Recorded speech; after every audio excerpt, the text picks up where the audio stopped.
On this 50-point inspection from Hop Butcher for the World, I have Hop Dip. This is a double IPA coming in at 8% ABV. It features the hops of Simcoe, Riwaka, Mosaic, and Nelson Sauvin. Hop Butcher for the World is out of some park in Illinois.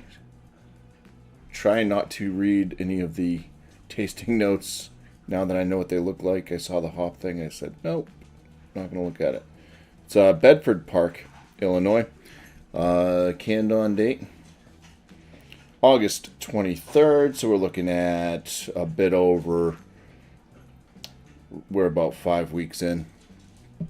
Maybe a little bit over 5 weeks. This is courtesy of Joe from the Beer Patrol.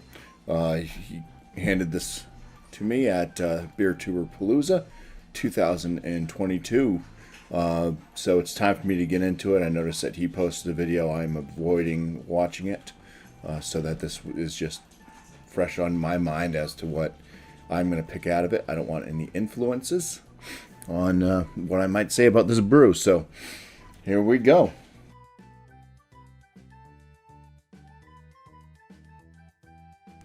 So the head on this, it's pretty compact, white head. The color of the beer is that nice orange, kind of gold, pineapple juicy orange juice mix. Very murky. It's standard, beautiful looking double New England IPA. So let's get some aromas.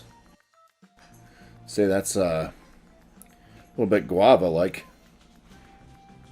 Mango, pineapple, a little bit of tangerine. It might be like a tangelo. There you go, Joe. Yeah, there's a little bit of a rindy, citrusy note. Yeah, it's all the juice. It's guava juice, orange juice, pineapple juice, mango juice. A little bit of an underlying kind of herbal to earthy type zest on the finish as well. So it could be a papaya, or it could just be earthy and herbal and zesty. All right, let's take our first swig on this one. Cheers.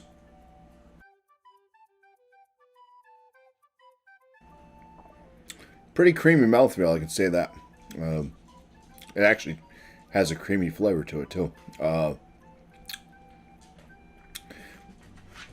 So yeah, it's like a medium body, really creamy, soft mouthfeel. Carbonation, it's spritzy. It's got a spritz to it. It's moderately carbonated, maybe a bit higher. Kind of spritzy like a mimosa. I think that's what they're called. I don't drink them, but I may have had one. That champagne or whatever Sprite drink thing. Orange juice. Yeah, this has a like creamy tangerine like flavor right up front. Like one of those cream pops. Like an orange creamsicle but with tangerine instead. It is citrusy also.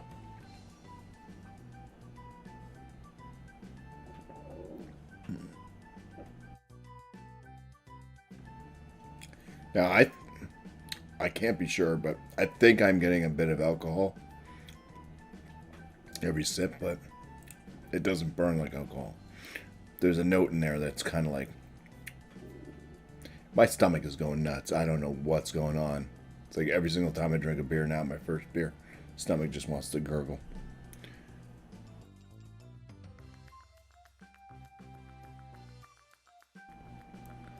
Yeah, I don't know what to really say about the flavors on this one. It's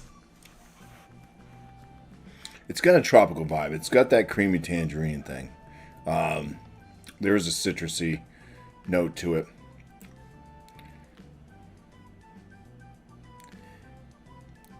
There's some type of like rind and maybe like the zest of like grapefruit, orange.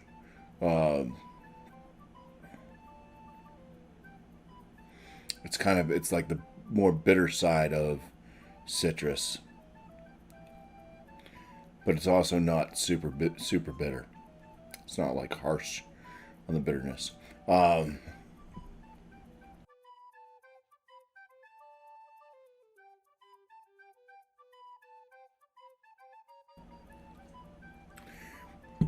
mentioned mimosa earlier. I mentioned champagne. There is like a slight, like almost champagne fruitiness.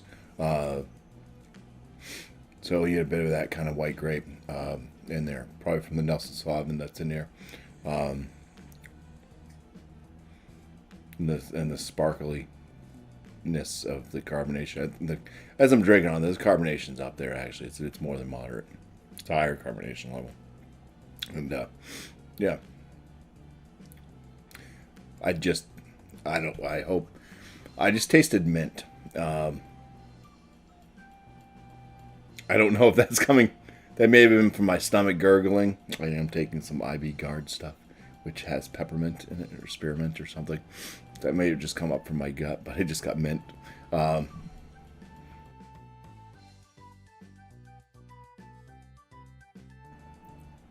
I don't think there's mint in the beer. I think that was just the IB Guard. So, horrible review. I thoroughly apologize to both Joe and Hot Butcher for the World for my stomach problems.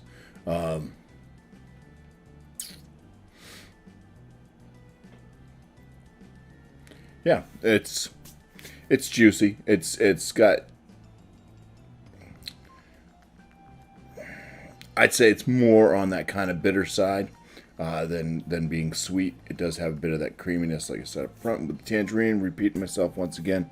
And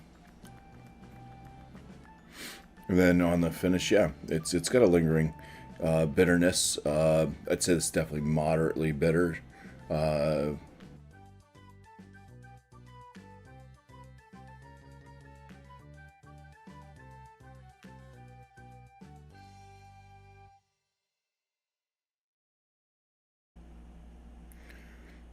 Yeah, there's definitely a champagniness in there. I think there is a touch of like a sweet pine on the finish as well, kind of mixing in with that zesty,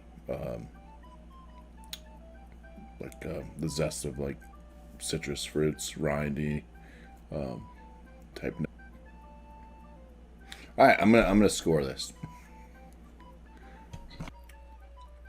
I'm back.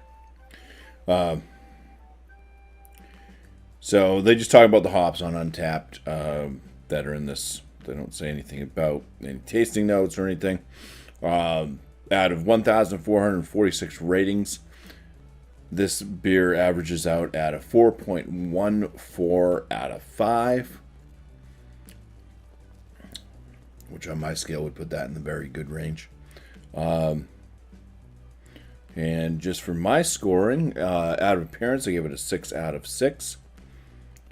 On the aromatics, I gave it a 9 out of 10. For the flavor score, I'm going to give this a 15.5 out of 19.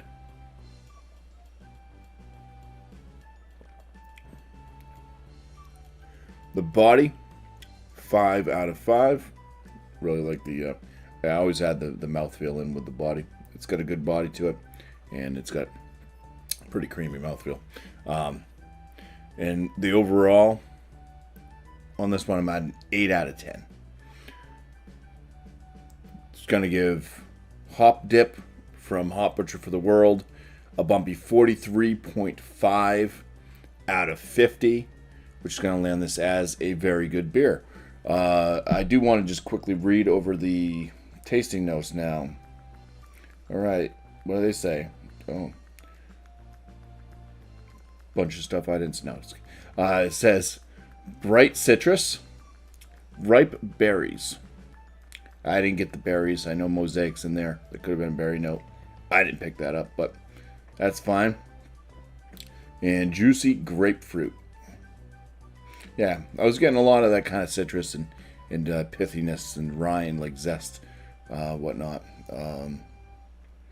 So, yeah, fair enough. So, I want to appreciate Joe from the Beer Patrol for gifting me this beer. You can find a link to his channel right here. And yeah, check him out if you haven't. If you haven't, I don't know where the hell you've been on this beer tube world, but yeah, go give him a watch, a thumbs up, and throw some comments. He likes to read comments and write back to people. So, oh, one of the belchies. Well, anyways, cheers. Thank you all for watching.